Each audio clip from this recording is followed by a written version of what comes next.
The gentle hum of the air conditioning overhead looped the same sound I had been hearing for the past 4 hours. The same sound I hear every workday, usually 5 days a week. Working in a quiet garden center isn't bad. I'm not going to complain about things not being busy if the pay is the same. But it does get boring. It's a little busier in the summer months, but outside of that, I'm surprised the place even bothers staying open. The boss has a strict no phones policy outside of breaks, so if there's nothing else to be done, I often find myself just standing at the cash register, listening to the familiar gentle hum, letting it hum as my mind hums with it, symphonizing our repetitive existence. I enter the building at 8 a.m. and leave at 4 p.m. Between those hours, I am simply waiting, just waiting, for the workday to be over. The humming continues. Despite the dull atmosphere in a store where almost nothing was moving, I still failed to notice the customer approach me until she spoke to me. I wondered if she thought I was possessed, or asleep, or dead. It certainly isn't normal for someone to be so distracted with so little going on. Then again, the things she said to me weren't quite normal either. "Hello?" Her voice made me jolt just a little as my eyes focused onto her. She was holding a small wishing well that we sell. It's a small wooden one and goes about up to your knees. "Hi, madam, how can I help you?" I tried to put on my customer service voice gradually throughout that sentence, morphing out of my "holy shit, I'm so bored" voice. "I want to return this wishing well." She spoke seriously, yet without missing a beat, continued with, "It's not granting my wishes." I tried not to laugh. My intention was not to question or ridicule any of her beliefs. But come on, really? I cracked a smile and tried to cover it up by looking down at the product and saying the first thing that came to mind. "Oh, should it?" I immediately knew she wouldn't like that response. Of course it should. It's in the name. Truly shocked that she wasn't joking. I composed myself mentally and told myself that I've dealt with worse. Besides, the wishing well didn't look used. Our policy would still allow for a return if she had the receipt. "Do you have the receipt?" "No, I don't have the receipt." Of course she doesn't have the receipt. "I'm sorry, but we can't offer a refund without it. I might be able to get you store credit." This is never the response that a customer wants, and it's never the response I want to give. Her face went red. "That is ridiculous. What kind of establishment are you running?" "Technically none. I don't run the place." But didn't say that. I know better than that. After a back and forth remaining in a similar tone, she asked me to get the manager, a request I had felt boiling up ever since she asked for the refund. Once you have a job like this, you really get a feel for the different types of customers. The manager, of course, told her the exact same thing that I did, because managers are often the ones setting these policies to begin with. They aren't going to magically bypass something that I could not. She accepted store credits in the end and seemed to go on her way.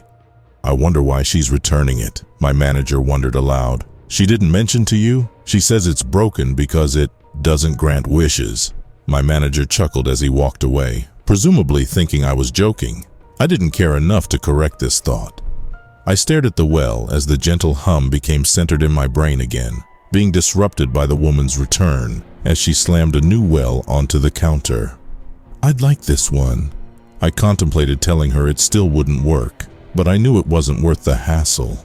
I let her use the store credit for the purchase, wondering why she even argued about the refund if she was going to use it immediately in store anyway.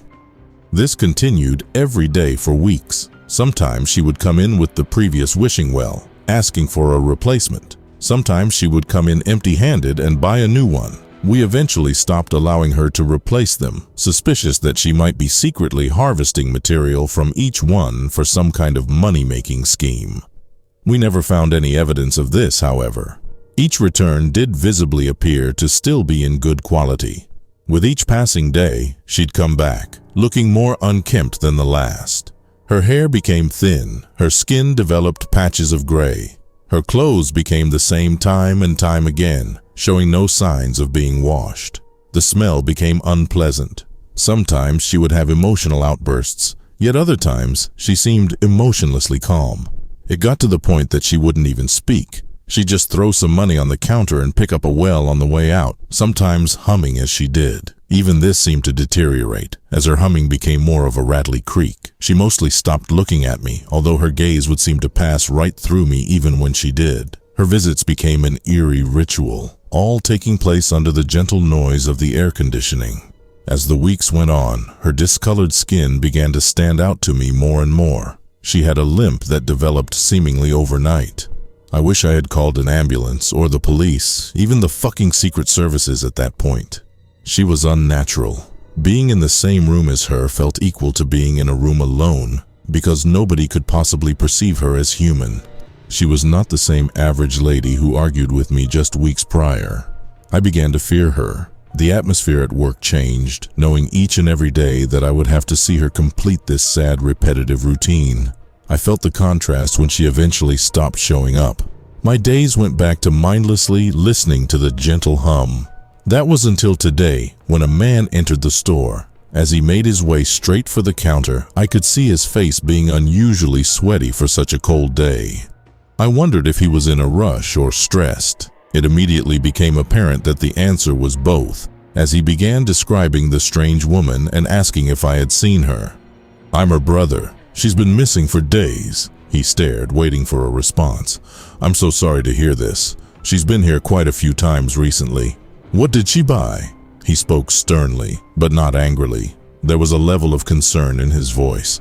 I only noticed then that he was tightly holding a book. "It was always the same thing, she would..." He interrupted me. "Was it wishing wells?" I froze mid-sentence, my mouth still open slightly. He had tears in his eyes. I gently closed my mouth and nodded slowly. He silently allowed himself to cry, eventually speaking when he was able. "Her house is full of them, from so many different places. I don't understand what is happening." He placed the book on the counter as he attempted to compose himself. The book looked damaged, yet not at all dusty. Its origins looked ancient, though its use seemed frequent. On the front, in large golden printed letters, read, "The Well Diaries." The gold's shine had all but vanished, leaving a rough, stained look.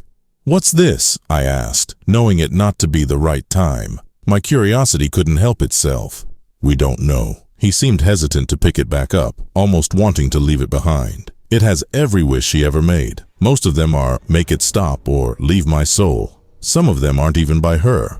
A silence filled the air, making the hum apparent to us both. It seemed louder than usual, almost creaky. I tried to break the silence. "I can show you the security footage of the last time she came in." He happily followed me to the back room where I was able to show him. He was shocked at the sight of her and shed a few more tears, but thanked me greatly before leaving. He told me that he would inform the police and that they would probably drop by to check the footage. I told him I'd be more than happy to show them. Once he left, I began to scrub through the footage again. It's a smart camera system, so it automatically chops out all footage with no movement. I noticed activity from last night, long after the store had closed. Curiously, I clicked it, expecting for something falling over in the wind or an animal passing by innocently. I didn't see an animal, but I saw something living. It was the woman outside the store. She was crawling. The footage looked grainy due to the darkness, but there was no mistake about who this was. She was simply crawling around, occasionally peering through the windows of the store. Her proportions seemed off, especially her arms. They seemed so long and thin. The only thing about her that seemed remotely like her original self was her head. She crawled around the back of the building. As I switched to that camera view, there was no footage available. This means that no movement occurred around the back. Disturbed, I went outside and peered around the side alley. It was empty, except for the outside ducts of the air conditioning. They had been ripped off the wall and now lay on the ground. Feeling my heart drop, I calmly walked back to the door and locked the building from the outside. My manager wasn't in, so the building was empty. I began to patiently wait for the police, hoping they'd be arriving soon to ask for the footage. I stared through the window, trying to convince myself that there was a logical explanation. I noticed the book remaining on the counter. I hadn't noticed the man leave it. My eyes quickly darted to above the counter. Through the ducts that hum above my head every day, I spotted her, only for a brief second. I'm not a religious person, but I prayed she didn't spot me.